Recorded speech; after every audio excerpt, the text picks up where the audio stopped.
కడప జిల్లా కమలాపురంలో రాజకీయ సెగలు రేగుతున్నాయి. బీజేపీ కార్యకర్తల అరెస్టును నిరసిస్తూ ఆ పార్టీ జిల్లా అధ్యక్షుడు జంగిటి సుబ్బారెడ్డి పోలీస్ స్టేషన్లోనే బైఠాయించి నిరసన చేపట్టారు.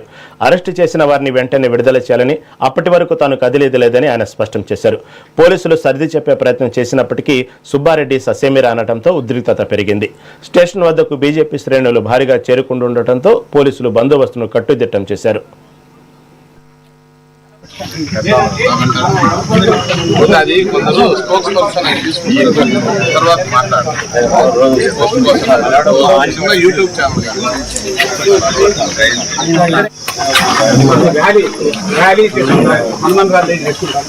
మాకు పర్మిషన్ ఇవ్వండి లేదు లేదు కాబట్టి వాళ్ళకు లేదు మీకు లేదు ఏంది లేదు వాళ్ళకు 1-2 ఉంటాయి. మనం రాయచోటి ఇలాగే ఇన్సిడెంట్లు వరుస క్రమంలో జరుగుతున్నటువంటి క్రమంలో తీవ్రవాదులు సైతం రాయచోట్లో దొరికారు. వీరభద్రుడి యొక్క స్థానమైనటువంటి రాయచోట్లో సైతం అక్కడ హిందువులు ఊరేగింపులు జరుపుకోలేనటువంటి పరిస్థితిని మనం చూసాం.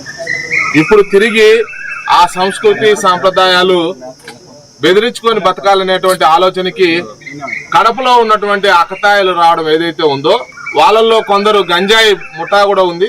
వాళ్ళందరూ కూడా హనుమాన్ జయంతిని అడ్డుకోవాలి అనేటువంటి ఈ రాష్ట్రంలో ఉద్రిక్తతలు పెంచాలి, లబ్ధి పొందాలనేటువంటి ఆలోచన. వీటి కారణంగా రేపు జరగబోయేటువంటి హనుమాన్ జయంతికి అడ్డంకులు సృష్టించాలనేటువంటి ఆలోచనతో భాగంగానే నిన్న అల్మాస్పేట వద్ద తోరణాలు కానీ ఫ్లెక్సీలు కానీ చించడం జరిగింది. ఆ క్రమంలో మా యొక్క జిల్లా అధ్యక్షుడు సుబ్బారెడ్డి గారు అక్రమంగా లాఠీ చార్జ్ చేయడం ఏందని ప్రశ్నిస్తూ పోలీసుల్ని నిలువరించేటువంటి ప్రయత్నం, సర్ది చెప్పేటువంటి ప్రయత్నం చేశాడు. ఆయన చేసినటువంటి పాపం ఏందని పోలీసులను సైతం ప్రశ్నిస్తున్నాం. ఆయన సామాన్యులను ఎందుకు కొడతారు, మేము కావాలంటే సముదాయించి తీసుకుపోదామని చెప్తున్నటువంటి క్రమంలో ఒక పెద్దరికం చేస్తామనేటువంటి ఆలోచన చేస్తున్నటువంటి క్రమంలో వారి మీద భౌతిక దాడులకు పోలీసులు సైతం దిగడం ఏదైతే ఉందో ఇది చాలా హాస్యాస్పదం. దీన్ని భారతీయ జనతా పార్టీ తీవ్రంగా ఖండిస్తుంది. ఎవరైతే భారతదేశ సంస్కృతి సాంప్రదాయాల మీద దెబ్బతీసి ఉన్నారో, ఎవరైతే మన ఆడపడుచుల యొక్క మాన ప్రాణాలను తీసి ఉన్నారో అటువంటి వారి యొక్క పేర్లు కానీ విగ్రహాలు కానీ ఆమోదించే ప్రసక్తి లేదు. ఇది కరాఖండిగా చెప్పాం.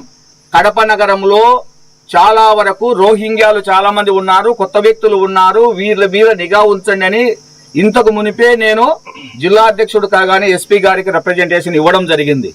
దీని మీద అదే చర్య ముందు నుంచి తీసుకొని ఉంటే నేడు ఈ సంఘటన జరిగిండేది కాదు. అక్కడ ఉన్నటువంటి వ్యక్తులు ఎవరైనా ఉన్నారంటే 13-15 సంవత్సరాల మధ్యలో ఉన్నటువంటి వాళ్ళే, మొత్తం గంజాయి బ్యాచ్.